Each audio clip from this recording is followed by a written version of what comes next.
సింహరాశి వారు నూతన ఆంగ్లనామ సంవత్సరంలో ప్రారంభమైనప్పుడు ఈ అష్టమి అమావాస్య రోజు ఎలాంటి విధి విధానాలు పాటించాలో ఈ వీడియోలో సవివరంగా సంపూర్ణంగా తెలుసుకుందాం. సింహరాశిలో ఏ నక్షత్రాలు వస్తాయనగా మఖా నక్షత్రంలోని 4 పాదాలు, పుబ్బా నక్షత్రంలోని 4 పాదాలు, ఉత్తరా నక్షత్రంలోని 1 పాదం కలిపితే సింహరాశి. అలాగనే చాలామందికి పుట్టినటువంటి కాల సమయంలో డేటా ఆఫ్ బర్త్లు లేనటువంటి కారణం వలన పేరు యొక్క మొదటి అక్షరాన్ని అనుసరిస్తూ రాశిని తెలుసుకునే ప్రయత్నం చేద్దాం. అవి ఏ అక్షరాలు అన్నట్లయితే మా, మీ, ము, మే, మో, టా, టీ, టు, టే అక్షరాల వారందరూ సింహరాశి జాతకులే. సింహరాశి యొక్క అధిపతి రవి.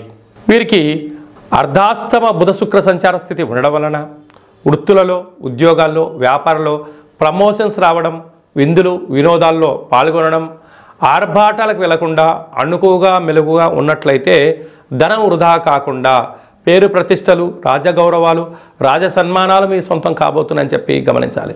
సంతాన స్థానంలో రవి కుజ సంచార స్థితి కారణం వల్ల నూతనంగా వివాహమైన వారికి సంతాన యోగం, తల్లిదండ్రుల యొక్క ఆశీస్సులు, ముత్తాతల నుంచి స్థిరచరాస్తులు, తల్లిదండ్రుల నుంచి లేకుంటే మీకు వారి దగ్గర నుంచి గవర్నమెంట్ పరమైనటువంటి ఉద్యోగాలు కానీ ధనం కానీ వచ్చేటువంటి అవకాశాలు చాలా యోగదాయకమని చెప్పి గమనించాలి.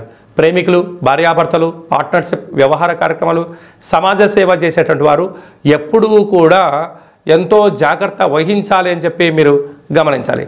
అష్టమంలో రాహు సంచార స్థితి ఉండడం వలన మీ వృత్తులలో, ఉద్యోగాల్లో, వ్యాపారాల్లో అనేక మంది శత్రువులు పంచి ఉన్నారు. దయచేసి మీరు అప్పులు ఇవ్వద్దు, అప్పులు తెచ్చుకోవద్దు అని చెప్పి బాగా గమనించాలి. భాగ్యస్థానంలో గురు సంచార స్థితి ఉండడం వలన భార్యాభర్తలు, వ్యవహారాలు, ఉద్యోగస్తులు, పెట్టుబడిదారులు ఆకర్షణీయంగా ఉండడం వలన రాబోయే కాలంలో సువర్ణపు అధ్యాయానికి మీరే కేంద్ర బిందువులు కాబోతున్నారు. ఇలాంటి కాల సమయంలో ఓపిక, పట్టుదల, సహనం అవసరం.